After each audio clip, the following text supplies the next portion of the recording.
Hey guys, it's Mona coming at you today. Today is 11/19/2015. I had gastric bypass on 7/17/2014 with Dr. Karina MacArthur here in Maryland at Holy Cross Hospital. So, do you like my sweater? It says, "Sweater weather is the best weather." Yeah, it's cute. This is actually a tank top, so it's not wrong. My mom gave me this necklace when we went on our trip. It's really pretty. It's like about 11 a mother's mother and daughter love, and it's really sweet and really sentimental to me. It is, and we just came back from Vegas, me and my mother, and I had a first class trip, like all the way. My mother made that happen for me. It's like she knew that I needed something else, you know. I haven't had a vacation in years. I mean, years. So this was really something that I was looking forward to, and I'm very, very thankful that I was able to have this opportunity. So thank you, Mommy, if you're watching. I appreciate it. Couple of things I want to talk to you guys about. First thing is my vitamins, vitamin levels. I just got tested again for everything on Tuesday. I had a rough day on Tuesday. Rough day. I digress on some of that happened on Tuesday, but all I'm saying is I got tested for a lot of different deficiencies, which I have quite a few. I'm still iron deficient, very much so. I'm actually anemic, and I take Vitron C twice a day, 2 pills twice a day, and I take that now. I mean, I was taking 2 pills once a day, so I'm sorry, 3 pills, 2 pills once a day, and 1 pill the second time of the day. That's what I do now. Sorry, so it's 3 pills total. Sorry, I take so much shit. I mean, it don't even make no difference. I take a multivitamin every day, every single day. I take a B1 or for thiamine pill every day. I take 5,000 IUs of vitamin D, which is actually help regulate that, so that's pretty good now. So is the B1, but I have to keep taking them so they can be regulated. I also take a B12 pill, which is still high, and I have no idea why, because I only take 500 micrograms a day. So I don't know what's going on with that, but I'll have to work on that, I guess. She said she's going to, or the nutritionist said she's going to email me something, and I don't know. That, and I told my iron pill, my calcium, you know. I take a million pills, and my losartan. I still have high blood pressure, everyone. And actually it's very controlled now with the medication, instead of being high as hell sometimes and low as hell sometimes. It was just weird. I don't know, my body was really, it took a long time to kind of regulate itself after I had my surgery. And that's okay. I mean, I knew some of this stuff was going to come with the territory, so it wasn't too taboo for me. But at the same time, I really want to feel normal again, and I really don't right now.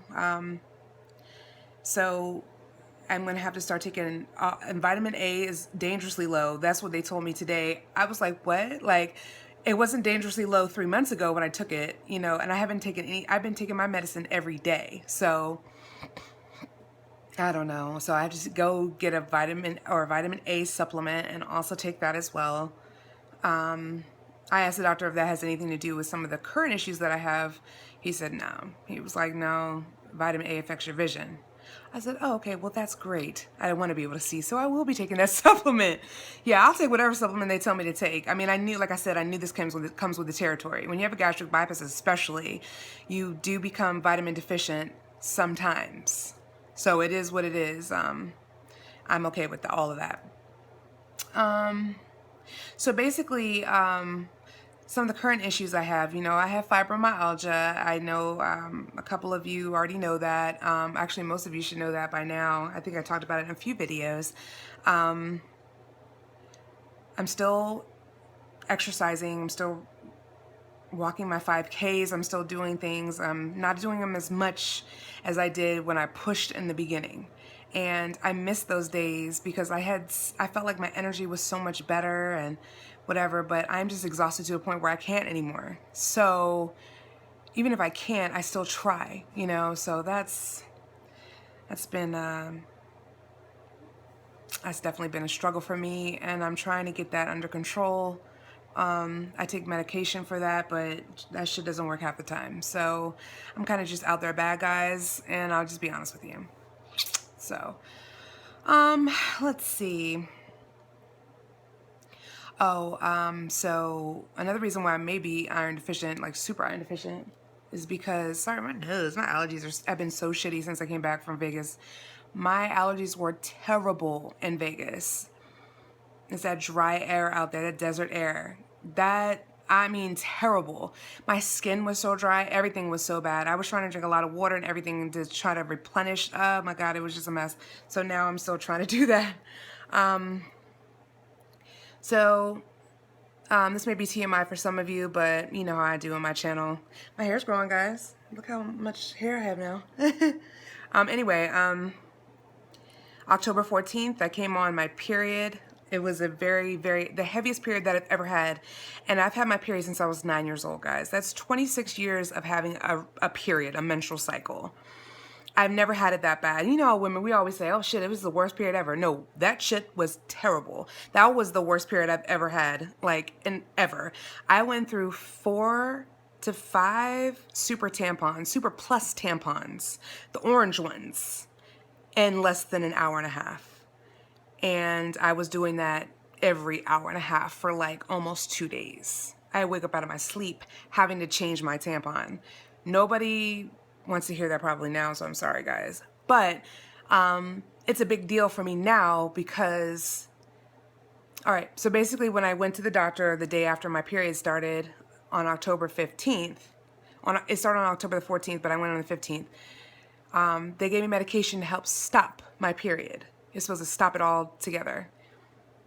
It worked for 2 days, and then all of a sudden my period came back full force and has been back ever since October 20th.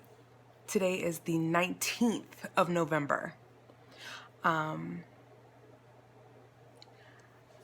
You talk about one big ass mood swing, one big ass PMS situation, one big ass mess. It's right here. It's here. Yeah. I literally have not stopped bleeding. I bleed every day, like a regular period every day. I've gone through boxes and boxes and boxes of tampons and pads. I literally am at a point where I was at a point basically on Tuesday when I went to the OBGYN. I was like, I don't know what you want me to do. What the hell do you want? What are we going to do? So they gave me a shot of what's called Lupron. Lupron's supposed to stop the bleeding. It's supposed to basically put you in like a menopausal type state. So your period will stop, but you will have hot flashes and be moody. I'm like, well, fuck, I already go through all that now. So I don't think that's really going to make a big difference because I feel, and it's Thursday evening and I feel the same. I'm still bleeding. I got an ultrasound done last week before I went to Vegas, the day before I went to Vegas. A vaginal ultrasound. The ultrasound came back and I basically have 3 fibroids now. There were 2 that were growing, but one is popped out of nowhere. And it's literally on the line where your uterine wall is, and it's basically protruding through it. So that little bitch is making me bleed. So, sorry for all the cussing. I'm sorry. Well, I'm not sorry, y'all. Sorry, not sorry. Y'all know me. You know I don't mean no harm or nothing like that. I'm just talking the way I talk. So, and I'm frustrated too. So, just give me some credit this time, please. Anyway, so that little thing is making me bleed as much as I am. I can't get surgery to have it removed until January. This is November. I'm going to be bleeding. If this shot does not work, I will be bleeding until January. Yeah, till January.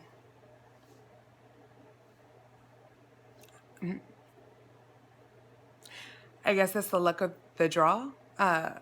I don't remember when I drew any straws, but I do think that, you know, it could be worse. I mean, it could have something cancerous or something crazy. I don't know.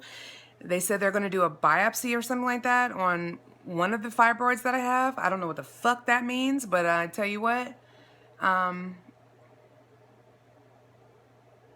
everything's not up to me anymore, you know, or up to me, period, you know. So I don't know. I'm just kind of dealing with that. I haven't really told a lot of people that. So YouTube, you are my venting source.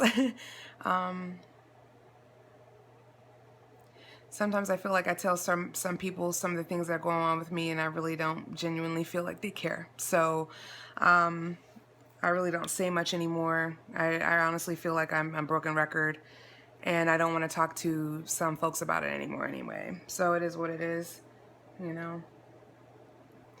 Anyway, I'm a little frustrated right now, so I gotta go. But you know what, guys? It's gonna be okay. It is. It's gonna be fine. I do have high hopes for myself. I'm not letting myself go. I'm not letting my feelings about why I had the surgery go. I just want you to know that there are things out there that could change for you once you have this surgery.